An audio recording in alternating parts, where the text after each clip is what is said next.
Welcome to the Business Legends Podcast, where we interview business leaders and entrepreneurs so that you can learn from their successes, become inspired, and meet the people that make change happen. I'm the host of the show, Reese Arlen, and my co-host is weak, Christian Webb. He is not here. Tesh, what do you think? Is this weak on a scale of 1 to 10? It's 11. 11? So weak. Today, I am joined by Tesh Patel, hospitality extraordinaire. Tesh, thank you so much for joining me today. Thank you for having me. Absolutely. I appreciate it. Let's dig right into it. So, the hospitality industry, I mean, that covers a whole lot. Everything from restaurants to hotels to everything like that. What has been kind of your stake to claim with everything involving hospitality? I mean, you kind of, last name Patel, you're born in the hotel business. Right. So, it's just a fact. It's a fact. It's just a fact. It's inherited. Yeah. You know, and today, if you don't know Patel, you're missing out. You're locked up in a cabin somewhere. Yeah. You haven't met a Patel in your life. Yeah. So. But I mean, I've been in the industry my whole life since we moved to this country. Starting out in a small mom and pop that my parents bought in Rome, Georgia, wow, back in the '80s, and just been in the industry ever since. And then finally, you get tired of operations where you're cleaning toilets and sinks and making rooms and doing all that crap. So. Once I got out of college, I kind of got into the corporate environment of it. But it's a great industry. It's a very small industry. People and that's surprising too, because as we've spoken about the hospitality industry, I mean, it seems like there's a billion people that work in it, but it seems like you run into the same people over and over again type of thing. Yeah, the most of the guys in the industry, I mean, you do have a lot of people now are starting to get into the industry, whether it's on more on the restaurant side than on the hotel side. But a lot of the people started out in the 70s and 80s, and this industry has grown, from its little Holiday Inns and Howard Johnson's to now Marriott, Hilton, Wyndham, all over the place. So there's, you went from very small mom and pop run properties in the 80s and early 90s to today where you've got those same people running huge full service hotels, lifestyle hotels, boutique hotels, as well as still running in the economy segment as well. So it's just the people on the corporate side and even on the people on the development side, they're pretty much a lot of the same people. Names, the tags change, the titles change, but the people are it's all the same staff type of thing. So going back, backtracking to when you were in college, like 5 or 6 years ago, whatever. Did you a little bit longer than that? A few years ago. A few years ago. Did you always know that you wanted to stay in the hospitality industry, or what was your decision making like for that? I hated the hospitality. Really? Okay. Do you still? I mean, that's a sad life, buddy. No. But it gets in your blood, right? It gets in your blood. I mean, there's different avenues for anybody within the hospitality industry. You can be in the hospitality industry, but don't have to necessarily be in operations. And I think that when most people think of hospitality, they think operations. I don't want to run front desk. I don't want to plunge toilets and do laundry and all of that. But, you got to start somewhere. Sure. But, you could be an architect and be in the hotels and design hotels. You could be on the finance side and help people put deals together. Yeah. You could be in the corporate side like I am, in the franchise development side, and help put deals together. So you don't necessarily have to be on the operations side. And no, you could be on the development side where you get with people and put a group together and build a hotel. So it's so amazing. It never ceases to amaze me that every guest that we have on this show, we talk about their industry, and there's just so many things that go on behind the scenes that you just I'm not in the hospitality industry, so had no idea. The other thing that I was thinking about as far as other things that you could do is you could have involvement with the restaurants that go in and out of hotels and otherwise and things like that, and that's a huge industry right now. So it's just amazing that you have all these multi-talented people. You end up seeing a lot of the same of them, right? But there's just always new ideas for new expansions and things like that. Do you find yourself when you're staying at somewhere new, do you find yourself kind of sizing it up a little bit, given your experience, or not really? Oh yeah, Yeah. I'm one of the worst guests you can have. Oh no. but I'm not a critical guy, but Yeah. I will notice, stuff like, whether there's a crack in the ceiling, or you go into a hotel and everything's nice, but then you look up and you got popcorn ceiling. I'm like, Right. come on, Brian. Yeah. Spend the extra money, get that shit done. Yeah. Fix it. Or, you are a critic. Even when I go into restaurants, I service or just layout of a bar or something, you just kind of, hey, you should have done this, or did you notice he didn't do this? The other day I was at a bar, and it was at the corner of the bar, right? And they had this cutout on the bar, so that cutout was designed so the bartender could come in and serve without having to reach. Well, they put a dishwasher there. Oh God! I'm like, the guy's still like reaching over. Like, he goes, I'm sorry, it's a tough reach. I'm like, well, that dishwasher is not supposed to be there. That was an add-on later, because you didn't think about it when you designed. Yeah. So, and a lot of it's afterthought, but it's every hotel you go into, every hospitality service. I've been doing this for, like you said, 5-6 years. 5 or 6 years, yeah. So you see stuff, but it is a evolving industry from where it was to where it is today. Yeah. So. Can you think? I'm just totally curious. It's okay if you can't think of one, but can you think of any particular example like that, like the at a bar with the cutout with the bartender and things like that? Can you think of any specific example that really jumped out at you, like, God, that needs to be fixed, like in a hotel, not necessarily in a restaurant? One thing I've seen in hotels is a lot of developers, they come in and they veer from the franchise prototype or whatever, right? Or you'll go into a hotel room when they've got the room's huge, right? And you got these big rooms, and you've got these big 10-foot, 12-foot ceilings or whatever. But then you got this small bed in there and a little bit of furniture, so it looks like a racquetball court. Yeah, And I've noticed that more than pretty much anything else. It's gotten better, but those are things that you can, like one hotel I walked into is like basically a closet in the bathroom, because they didn't want to.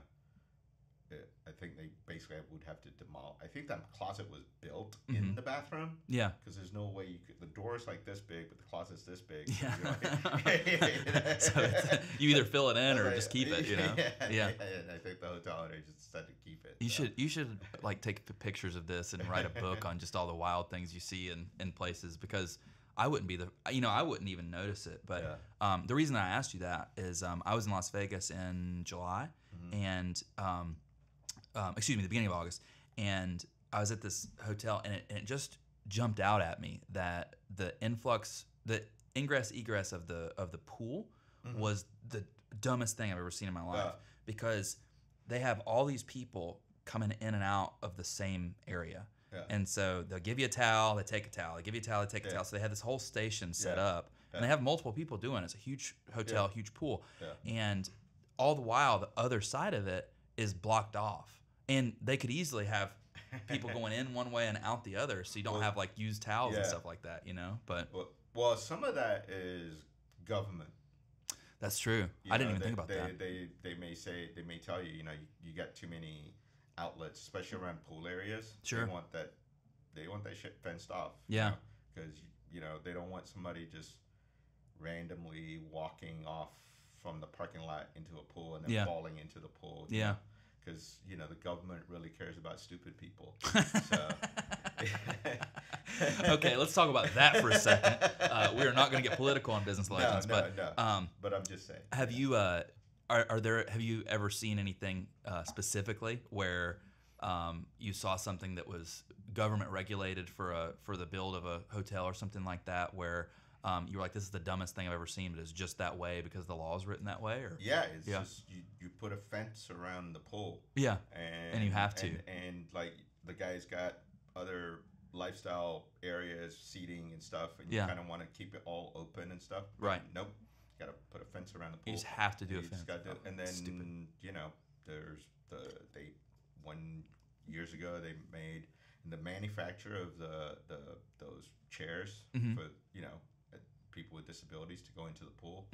They made that mandatory, long time ago. So whoever made those just made a ton of money because every hotel Has to in have the that. U.S. had to have that. So, That's in. Yeah, I mean, I never even thought about that. You almost wonder if they lobbied for it or something. yeah, You know? I mean, like drive-through ATMs, Mm-hmm. you got to put Braille on the drive-through ATM, Which is in case that blind guy, needs to go to the ATM. I'm sorry, but that is that is the dumbest thing in existence. The drive-through ATM has Braille. Yeah, like that is that. But I is gotta just watch so what I stupid. say. I don't want to get sued by the ADA. No, but I mean, but I mean, I'm just thinking strictly logically. That doesn't make sense, you know. No. Or I hope it shouldn't, you know. Like I don't know. It is what it is. So let's talk a bit about entrepreneurship. So through all of your experiences with hospitality, you started off in a small mom and pop in Georgia, and then you've gone through into the commercial side of things and doing the corporate atmosphere. Do you want to talk about your brother's venture as well? We grew up entrepreneurs, and it's kind of in our DNA. Right. I was born in England. My dad bought a shop in England, in London, when people were like, "No, you don't do it," and we did. Yeah. And then we moved here, bought a motel, and it's like I said, it's in our DNA. Indian, especially, it's just we're kind of from the old heritage days in India where we're farmers and stuff, came in here, and we just became entrepreneurs. So we've always had that entrepreneurial spirit. Me and my brother, grew up in the hotel business, but then my dad opened up in 1972 in England with my uncle the first bar. Oh wow! Owned by Indians, right? Yeah. So that's interesting. Which we still own. Really, I didn't know that. We still own that. Really cool. We'll go when we go to England. Hell we'll yeah! Take you there. But is it what town is it in? It's in London. It's a small town called Darlaston. Okay. We call it Darla. Okay. Near where I was born in West Bromwich. And so we still have that. So me and my brother decided to open up a wine bar 20 years ago. We had the one in Birkdale, which we're no longer there because the landlord decided not to renew our lease because it was getting blown by somebody else, our competitor. But we've always wanted to, we've always looked at different aspects of the industry. So the bar industry, a lot of guys in Charlotte are getting into the bar industry because it's a little smaller investment, but a lot more time. Monetarily, it's less, but your time is a lot more involved because you got to be there. You got to make sure everything's running smoothly. You got inventory and all of those things. So, I want to talk to you about that. So you're working in the hospitality industry and on the corporate side, and then you have these wine bars. Where do you find the time for that? I mean, is it just taking up all of your time, or how do you guys split that up? A lot of it is just making sure you got the right people in place from the get-go. And we've been blessed with some good talent. A guy named Joe Klosick, who we hired 20 years ago, to Michael Cochran, who runs the one in Fort Mill, the Corkscrew in Fort Mill. Once you've got good talent and you you show them in the beginning, it's tough, because it's constant. But once do you think that's more? I'm sorry to interrupt. Do you think that's more process development, skills? What do you think it is at the beginning? It is. It is more just kind of having your vision and kind of showing them where you expect to be. Sure. But let them kind of grow on their own and trust your employees and allow them to screw up a little bit. Yeah. And that's tough. That's a really tough lesson. No, that's a tough lesson for most entrepreneurs because it's your baby, right? Right. And if you get into business, you put all your blood, sweat, and tears into this business, and you're handing the keys over to somebody that you met on Indeed or whatever, right? And you got to trust, but trust isn't immediate. It's earned. Yeah. Right. It's earned between both of you, and you got to have respect for each person, right? And sure. I think in the hospitality industry is one thing that you got to learn is you got to learn to respect the other side. Whether you're a franchise sales guy trying to sell a developer, your franchise, you got to understand where that developer is coming from. That developer has to understand where the corporation is coming from, and there has to be mutual respect. Otherwise, you can't do business. Yeah, You know? absolutely. So. I was talking with a gentleman. I won't say his name on air because of what I'm about to say, but he owned a bar, and when he first started it, you know, he's putting everything into it, 80-hour weeks. You know, of course, the monetary start was something, but you know, he told me about how when somebody would drop a bottle of, you know, whatever, a Dom Perignon or something like that, you know, it's basically a $200 loss right then and there or whatever. And it used to just about, you know, give him problems, you know, because it's like, oh, there's so much. And now he's like, listen, if there's one thing that I've ever learned in business, it's that all messes clean up, you know. So it's like even if somebody dropped a tray of champagne or something, like clean it up and move along. You know? And that's what the difference between successful entrepreneurs and non. If you focus on the negative and you focus on, I mean, this business has the highest to highs and lowest to lows. Sure. And there's usually not much in between. So you got to manage your expectations, and you've also got to manage how you react to the losses. Will determine how you move forward. Right. So if your reaction is negative, you're going to get caught up in that busted bottle of champagne, and it's just a mistake. It's not like somebody like, you know, went, you know, it and happens. it's not, It happens. Right. You know, and you've got, especially in the bar business, you've got customers that will come in and just, you know, they'll drop stuff, or run into your wait staff or whatever. Yep. Right. That's just breakage is a part of business. Yeah. Unfortunately, not just literal breakage, but you know, breakage in a system, or breakage in things. You know, we're supposed to do this. This is supposed to happen by this date. Yeah. Nothing ever goes the way you plan it, but you still got to have a plan. Yeah. Yeah. It gets delayed. It's just the nature of the beast. You know, shit happens. Yeah. So 20 years ago, was there anything particularly that got you into the wine business? I mean, was that My within love your for alcohol? That's a good reason. That's a good reason. Did you? I've never even talked to you about this before, but did you have any? You know, why wine? You know, you could have done any type of a bar, I suppose. It's almost accidental. Okay. There's a place near where I lived, and this lady used to run this wine place, and it's called Wine Vault. Okay. It's still there. Up at university. And I'm familiar, and actually. Yeah. Back in the day, this lovely old lady, now a great guy named Tim runs it now, but we used to go in there, and it was just a small shop, and they had a huge patio. And we'd go in there, you know, grab beers, and they had all kinds of beers and all kinds of wines. And I was in there one day and just kind of started looking at stuff and started thinking about stuff. And then I went to my brother and said, you know what? We should start looking at this business. We should start a bar. Yeah, and it's every dude's dream to own a bar. Right? Yeah, for sure. You know, that's it. Oh, it's in our DNA. When I retire, I just want to own a bar. Yeah. Chill.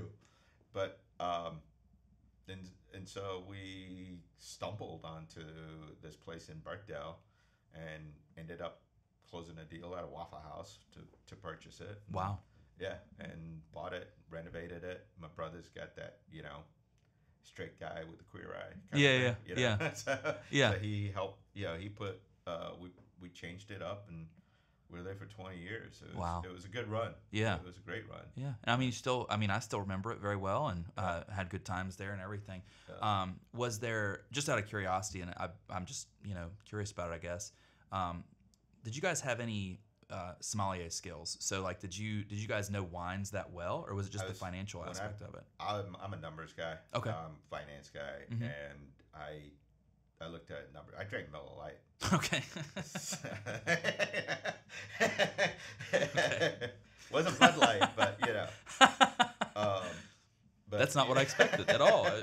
Cool. No, like the bar when we bought it, we didn't carry Miller Lite, and I made him. I was like, "You're gonna have to start carrying Miller Lite." Yeah, that's what you drink. That's what I drink. Now I drink. You know, I drink wine, and I'm a Scotch guy. And I am too.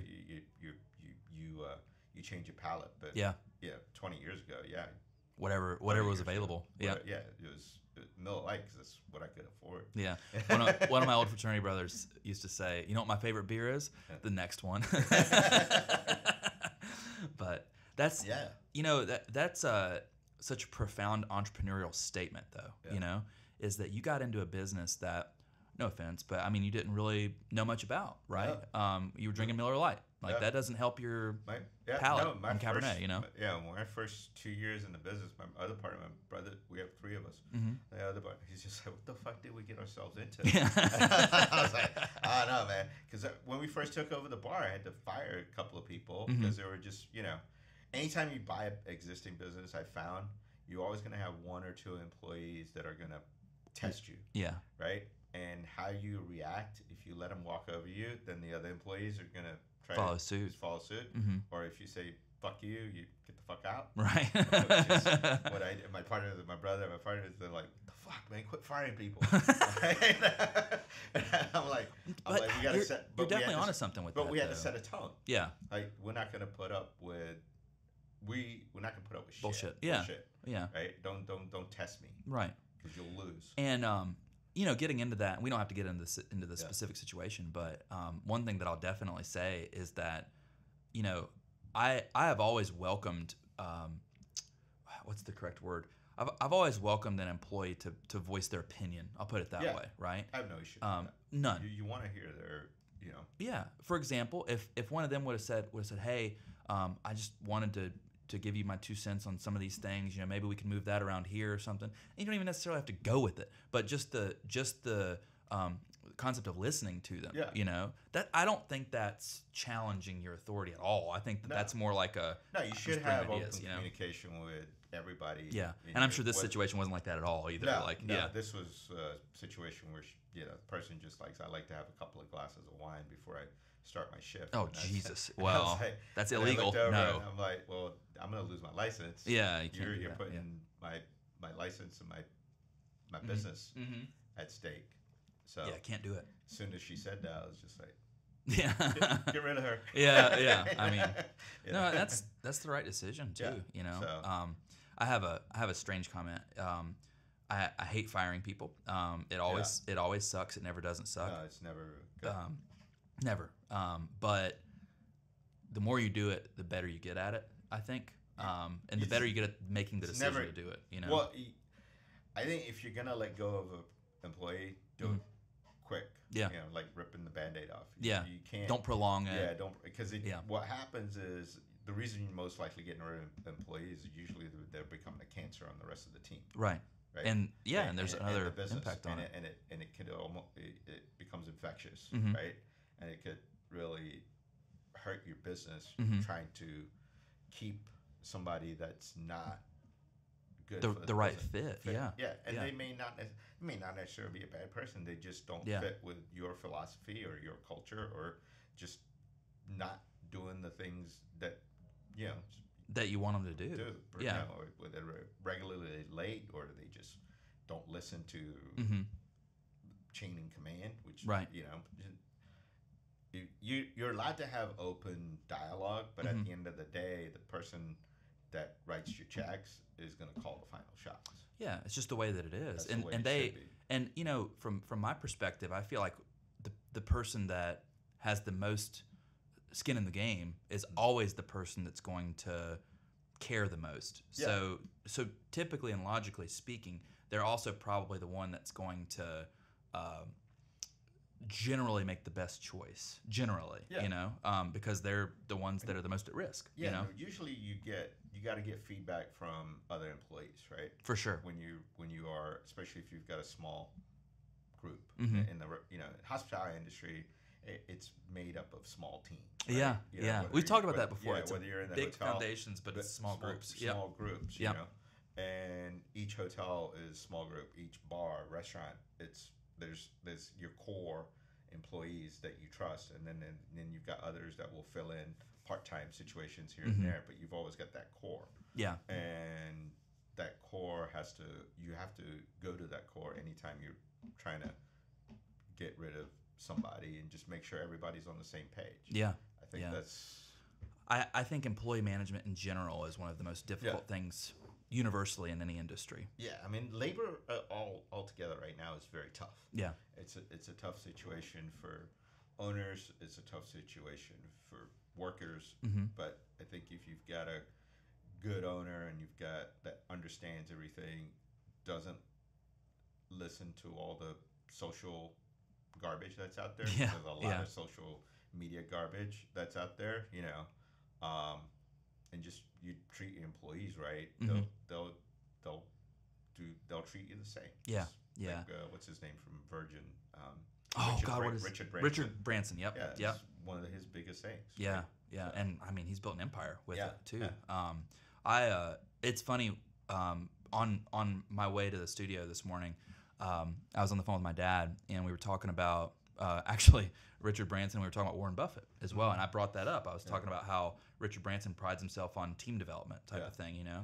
And then my dad's like, "Well, Warren Buffett." And I was like, "Listen, Dad, I don't give a shit what Warren Buffett has." And here's the reason: is because if you look into like Warren Buffett's business philosophies that he says, he's always like, "Oh, fire first, ask questions later." And the second thing is, he's infamous for Thank you.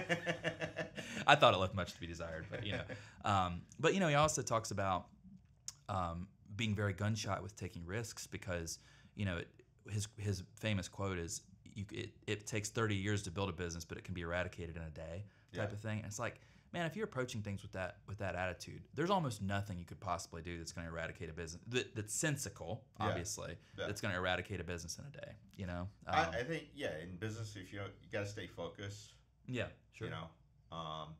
And then you just gotta you gotta stay focused on the plan and be consistent on a regular basis. But entrepreneurship, it takes balls. Mm-hmm. There's no other way to say it. Yeah, it takes balls. I had a guy that long time ago who when I got in the corporate side was he was helping me along and stuff, and he one day we're at a conference and he just comes up to me and goes, "Tesh."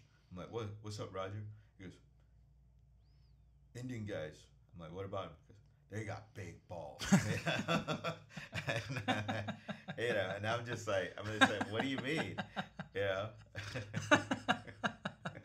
I'm like, what do you? He goes, "You guys take risks." Yeah. See a white dude saying this, by the way? Yeah, white dude. Yeah. Of course. I never heard a white guy tell an Asian guy's got big balls. Yeah. But it was. Go figure. But it's true because my uncle, my father, my uncles, my generation before me, they basically put everything they had on the line to go into business. Whether they were buying a gas station, buying a shop, buying a bar, buying a hotel, it was every penny they believed in themselves. Not all of them made it, but a lot of them did. Sure. And a lot of them started out with that little 12-unit, 18-unit motel and worked their way up. Yeah. So I think that the other thing on this is that the guys that didn't make it, I think that at the end of the day, and I'm an entrepreneur born and bred. I mean, it's the only life I know, and I think that the ones of your family that didn't make it, so to speak, I think they have a better life story to tell anyway. And they can share the lessons to their kin and so on and so forth from there. So we're almost out of time, but before we get out of here, I do want to talk a little bit about network. So one of the most profound things I remember, we had lunch one day and we were talking about, you're talking about all these, crazy hospitality events and things. And, we don't have to talk about all the partying and stuff, but there's something to be said for that because on one hand, you were at these big events and of course they were very fun. They're meant to be, but how has networking that way, how has that affected your life, your entrepreneurship, your journey, your business, your career, and so on and so forth? I mean, I've always said, networking, getting to know as many people as possible. I mean, growing up as a kid, everybody knew my father, right? And it's just shaking hands, and when you're out there and you meet somebody, look at shake and get to know people. The more people you know, more people you can help, and they can help you, right? You never know. You and I ran into each other at the City Club, and and now we're working. Right? Yeah. It's just It's just you never know. So I think more networking, getting out there, it's very necessary. It is, and to also stay in touch with what's going on in your industry. Sure. Understanding, because you'll always run into somebody. Whether it's on the construction side or whether it's on development or operation side, and just you can learn something new, or you can teach somebody that wants to get into the business. Yeah. And that's one thing about our industry is the older generation is always looking to help the next generation get into the industry. Because of all the Patels, man. That's the way y'all are. It's just the truth, you know? It is. Yeah. Well, like I said, if you don't know Patel by now, you know, you're hiding under a rock. Yeah. I think I'm up to like 8, but you know. y'all are. I would bet that Patel is the largest, last. Well, I know it is in the hospitality industry, but I would argue that it's like the biggest family name in the world almost. Yeah. Like it's insane. And the truth is, it's not a family. It's kind of, you know, but we're all from one region of India in Gujarat, and so all started. You know, Gujarat, our home state, is an agricultural state, and we're all over there. And Patel basically started out a derivative of landowner. So, you know, and it rhymes with hotel. So it's a very natural transition into English. That's, yeah. Well, we're a hospitable culture, right? So For sure. I think back in the 70s, one of my old generation's uncles or maybe not, just sat there and he goes, you know, I give a lot of chai and nasta to all these people, and how do I monetize this thing? Yeah. And then like, oh, I buy a motel and I charge them for this thing. Right. Yeah. You know, and so that's kind of where it goes. That's kind of how it started back in the 70s or 80s. Yeah. That's how. And the rest is history. And the rest is history. Yeah. So. It's kind of incredible how just the cultural influence on an industry, you know, is irrefutable in the hospitality industry. Before we get going here, the last question I want to ask, and this is particularly for young and upcoming entrepreneurs or things like that. Sometimes this variable works, and sometimes it's a disaster, and that's what I want to ask you about. But you know, you've effectively been in business somehow with your family, your immediate family, your brother, your father, everything like that, basically for your entire career. You know, what's the decision been like for that? Have you thought about branching off, or has it always just been very, very tight knit in the family? It has been very tight knit with the family, and I think most Indians, they work with the family. But very common to really make it successful, because when you mix business and family, you can one or two. It's either going to go well or it's going to be a disaster. Yeah. and what you have to remember is business and family is family, and this has to be a proper line between that. And then also when you do business, make sure everybody, whoever's a partner, are on the same page. Everything is in writing, and treat it like a business. Yeah. Don't say, oh, that's my cousin, or he'll be fine. That's my cousin. That's my brother, whatever it is, or, you know, uncle, whatever it is, my aunt. Just they're all business partners, so you have to treat them like an investor or an owner or partner. I think that's a very strong sentence, and not as a family member. Yeah, not as whatever. I think that's a very strong sentence. As a matter of fact, when Christian and I got into business together, I was very particular. I was like, listen, man, I want to do an operating agreement. I want to do this right. I want to define our roles on this. You know, we've been best buds for a long time, but I want to go through the process and know what each of us have to do. You know, and you know, originally he was like, no, we don't need to do that. It's a waste of money. Like, we don't need to go through that stuff. No. And to this day, I guarantee you he doesn't know where our operating agreement is. I know exactly where it is, you know. Yeah. But the purpose of that exercise, and, you know, hired an attorney and getting it done, but, you know, we defined it on day one. We said, this is what we're responsible for. Yeah. And as a consequence of that, you know, for all that Christian and I bicker back and forth personally, we don't argue professionally. So it's been a blessing in disguise with that. Yeah. Well, I like to send off on Business Legends with a funny or intriguing or thought-provoking question. So here's my question for you. I thought about it earlier. So if it wasn't wine, if you had to, you know, do something in the hospitality industry, it could be a wine, or it could be a whiskey club or a cigar lounge or a restaurant or something like that. What would you choose? Truthfully, I'd get the finance side of things. Okay. Yeah. Wow. Money. Yeah. Money. Everybody needs money. Yeah. So makes sense. Money.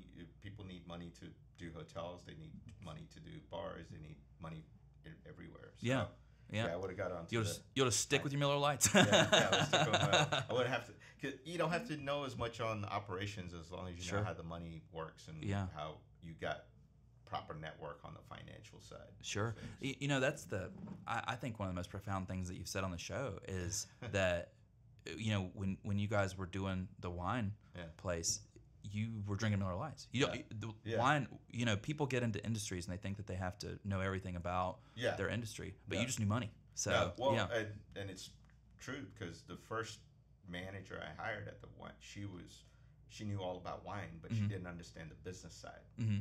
right? I can teach you about a product. Anybody can learn about Sure. a product, but if you don't understand business fundamentals, it doesn't matter. Yeah, it's a long ride for you. Yeah, so you're gonna be in a long ride. So finally we got a guy that understood the business fundamentals, Mhm. knew enough about wine to be a little dangerous. Yeah, and then learned just enough to a be lot. dangerous. Yeah, and then learned a lot. Yeah. You know, but he understood business fundamentals first. Mm-hmm. So that's really it's business fundamentals. Yeah. And they're the same regardless of what industry, what business you're going into. Yeah. You know, it's the P&L's a P&L. Right. Yeah, that's what it is. Well, Tesh, thank you so much for joining me today, man. Let's go have some lunch and give Christian a hard time. Thank you. All right. Cheers.